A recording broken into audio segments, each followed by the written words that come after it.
सुप्रभात आप सभी को। आज हम पढ़ेंगे हिंदी का अध्याय 13। पाठ का नाम है उठो धरा के अमर सपूतों, देशभक्तिपूर्ण कविता है। जैसा कि आप स्क्रीन पर देख रहे हैं, क्या लिखा है पहले? प्रस्तावना। क्या आप अपने देश से प्रेम करते हैं? प्रतिबिंब। भारतीय सैनिक कठिन परिस्थितियों में भी क्यों डटकर खड़े रहते हैं? परिकल्पना। यदि आपको देश की सेवा करने को कहा जाए तो आप किस प्रकार करेंगे? इस पाठ का मुख्य उद्देश्य इस तरफ इशारा करता है कि देशभक्ति और नए युवाओं के प्रति चेतना जागृत करना है। देशभक्ति के प्रति आगे हम पंक्तियों की तरफ चलते हैं।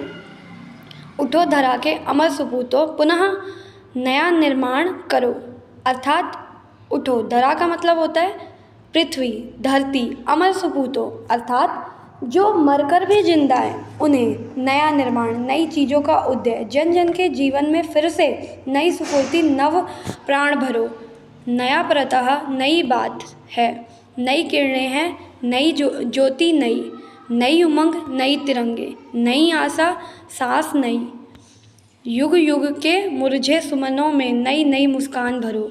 उठो धरा के अमर सपूतों अर्थात इन पंक्तियों का अर्थ ये है, यह कहा गया है उमंग से भरी हुई नई ज्योति को जगाओ। नए युवकों को प्रेरित किया गया है कि अपने देश के लिए आत्मसमर्पित रहें और आत्म संयोग से अपने देश के लिए कुछ करें।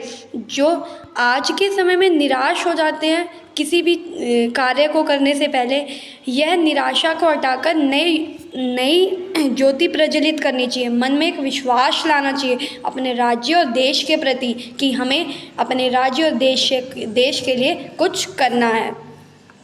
उठो धरा के अमर सपूतों, पुनः नया निर्माण करो। कली कली खिली रही इधर, वह फूल फूल मुस्काए हैं। धरती माँ की आज हो रही नई सुनहरी काया, नूतन मंगलमय ध्वनि से गुंजती जग उद्यान करो। अर्थात धरती माँ की आज हो रही है सुनहरी काया। काया मतलब आत्मा। जो धरती है वो सुनहरी एक आत्मा है। मंगलमय ध्वनि से गुंजित उद्यान करो मतलब मंगल कार्य, इनके लिए, इनके हित के लिए कार्य करो। और ये जो वह फूल मुस्का रहे हैं मतलब कि हम जितने भी जो भी कार्य कर रहे हैं धरती के लिए, धरती माँ के लिए, अपने आप को आत्मसमर्पित करें, अपने देश के लिए कुछ करें। या तो जो भारतीय सैनिक हैं, जो भी सैनिक हैं, वो सैनिक अपने राज्य और देश की सेवा करते हैं।